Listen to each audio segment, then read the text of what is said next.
ఈరోజు ఆంధ్ర రాష్ట్రంలో ఒక పర్వదినంలా జరుపుకుంటున్న పుట్టినరోజు ఊరు వాడ పల్లె పట్టణం మొత్తం ఏకమై రెండు తెలుగు రాష్ట్రాల్లో ఈరోజు ఈ పండుగను జరుపుకుంటున్నారు. ఆ పండుగే మన యువనేత, మన యువ కిరీటం, రాష్ట్రానికి భవిష్యత్ దిక్చూచి ఈ రాష్ట్రానికి కాబోయే భవిష్యత్తు ముఖ్యమంత్రి, తెలుగుదేశం పార్టీకి భవిష్యత్తు నాయకుడు, ఈ రాష్ట్రంలో రాబోయే రోజుల్లో చక్రం తిప్పగల ఏకైక మనగాడు, తన యువగలం పాదయాత్రతో ఎందరో నోళ్లను మూయించి ఎన్ని విమర్శలు వచ్చినా లెక్క చేయకుండా, ఎండను లెక్క చేయకుండా, వానను లెక్క చేయకుండా, ప్రభుత్వం సంఖ్యలను లెక్క చేయకుండా పూర్తిగా ఒక నియంత్రణతో, పట్టుదలతో, ఒక కమిట్మెంట్తో యువగలం పాదయాత్ర చేసి యువకుల మనసులో సుస్థిర స్థానం సంపాదించుకున్న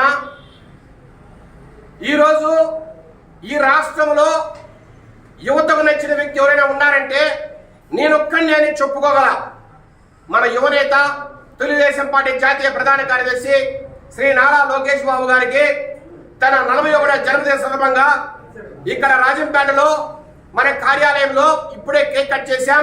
ఆయనకు అందరం కూడా 41వ పుట్టినరోజు సందర్భంగా ప్రతి ఒక్కరు కూడా ఇక్కడ శుభాకాంక్షలు తెలియజేస్తున్నారు.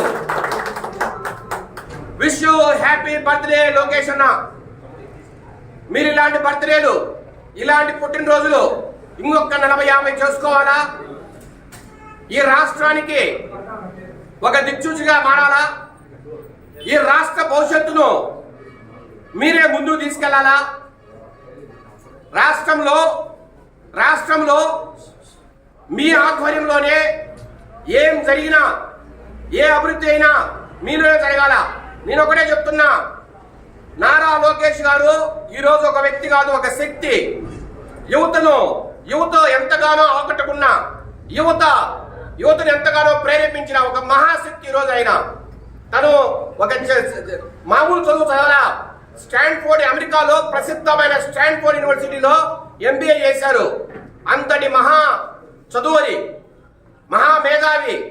అసలు మీకు ఇంకో విషయం చెప్తున్నాం, ఈరోజు ప్రజలకు బ్యాంకు ద్వారా ఈరోజు డబ్బులు చెల్లిస్తున్న విషయం కూడా ఒకప్పుడు నారా లోకేష్ బాబు గారే కనిపెట్టారు. డబ్బులు డైరెక్ట్ బెనిఫిట్ ట్రాన్స్ఫర్, DBT అనే సిస్టాన్ని 2014 నుంచి 19 మధ్యలో అసలు స్టార్ట్ చేసిందే నారా లోకేష్ బాబు గారు. ఆయన మధ్యలో నుంచి వచ్చిందే DBT.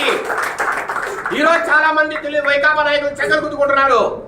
మేము ప్రజలకు నేరుగా డబ్బులు పంపిస్తున్నాం, వాళ్ళ అకౌంట్కే పోతున్నాయని.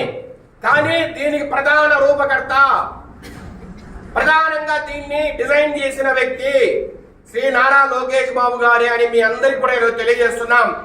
ఎందుకంటే స్టాన్ఫోర్డ్ యూనివర్సిటీలో ఆయన చదివిన చదువుతో, ఆయన మేధస్సుతో ఈ రాష్ట్రానికి ఎంతగానో మేలు చేయాలని పరితపించిన వ్యక్తి.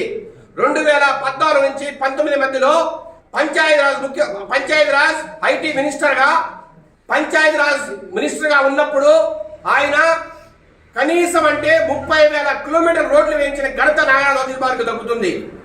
అట్లాగే ఎన్నో IT పరిశ్రమల్ని ఈ రాష్ట్రానికి తీసుకొచ్చారు.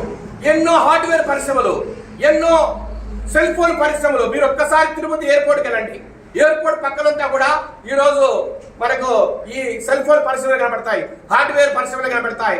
సాఫ్ట్వేర్ రంగంలో ఎన్నో పరిశ్రమలు తీసుకొచ్చారు. విజయవాడ కావచ్చు, విశాఖపట్నం కావచ్చు, రకరకాల పట్టణాలకి. ఈ రోజు మీరు వెళ్ళండి విశాఖపట్నం, ఈ రోజు ఇన్ఫోసిస్ కావచ్చు, రకరకాల కంపెనీలు కూడా ఈ రోజు మనకి కేంద్రాలు ఈ రోజు విశాఖపట్నంలో కనబడుతున్నాయి.